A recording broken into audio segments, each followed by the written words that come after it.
सबको राम राम। समय का तमाचा ऐसा लगा कि जो लड़कियां अपने पति को परमेश्वर मानकर जब तक जिंदा रहते थे तब तक चरणों की दास बनी रहती थी और पति को ही परमेश्वर मानती थी। आज विडंबना ऐसी है कि जब वो लड़की की शादी होती है तो शादी के बाद जो पहले की औरतें थी वो मंदिर में जाकर ये आशीर्वाद मांगती थी भगवान से कि हे प्रभु, हमारे पति को निरोग रखिएगा, लंबी उम्र दीजिएगा और स्वस्थ रखिएगा, परिवार को ठीक रखिएगा। लेकिन आज की लड़कियां शादी के बाद जब ससुराल जाती हैं तो जब भी पूजा करती हैं तो कहती हैं कि हे प्रभु, हमारे पति को अंधा कर दो ताकि हम अन्य दोस्तों से मिल सकें, अन्य दोस्तों से बात कर सकें, अन्य दोस्तों को बुला सकें। इस तरह की धारणाएं लड़कियों के अंदर पनपता जा रहा है।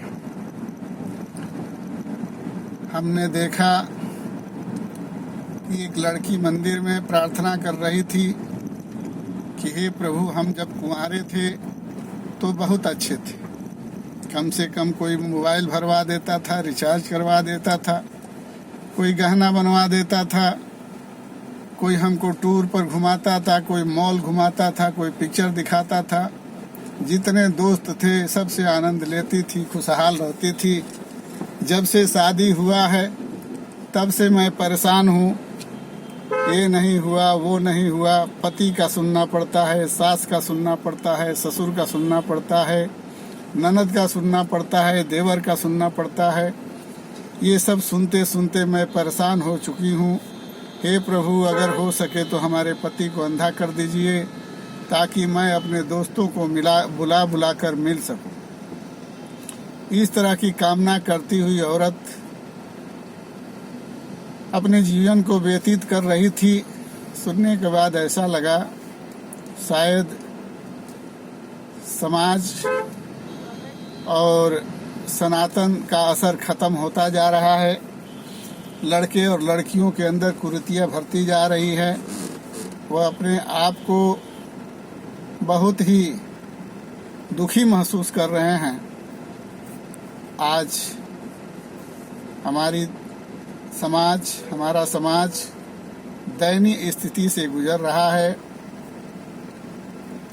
न लड़कों को एकनिष्ठ होने की शिक्षा दी जा रही है बचपन से, न लड़कियों को शिक्षा दी जा रही है बचपन से।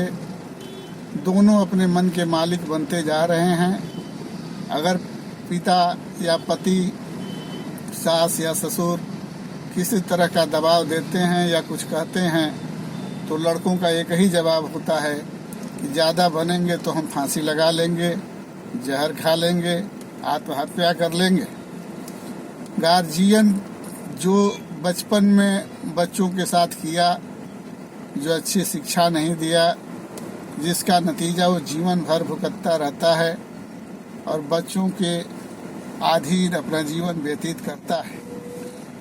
जीवन में बहुत ही तकलीफ झेलने के बाद बच्चा पैदा करता है, कमा कर धन इकट्ठा करता है, लेकिन बच्चे को या बच्चियों को कामयाब या सतीत्व या सनातन की बात बताया जाता है तो उन्हें बड़ा तकलीफ होता है। सनातन महंगा लगता है, संविधान हल्का लगता है, सस्ता लगता है।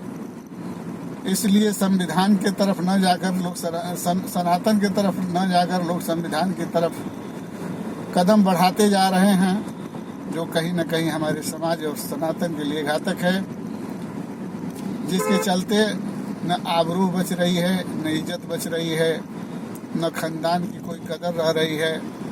सब वैसे होते जा रहे हैं जैसे भेड़ बकरी जब चाहे जहाँ चाहे कूद जाते हैं, वैसे इंसान भी जब चाहे जहाँ चाहे कूद जा रहा है, जिससे हमारा समाज और देश दोनों गंदा हो रहा है। और भारत की जो सभ्यता है वो लुप्त होती जा रही है। इस पर भी सरकार को ध्यान देना होगा। अगर सरकार इस पर ध्यान नहीं देती है तो बेटी पढ़ाओ बेटी बचाओ ये नारा गलत साबित हो रहा है। इस पर ध्यान देना होगा। बेटियों को बॉयफ्रेंडों, अधिकारियों, कर्मचारियों, शिक्षकों, नेताओं से बचाना होगा। तब जाकर हमारा समाज सुंदर और सुरक्षित होगा। जय हिंद, जय भारत, जय सर्व समाज।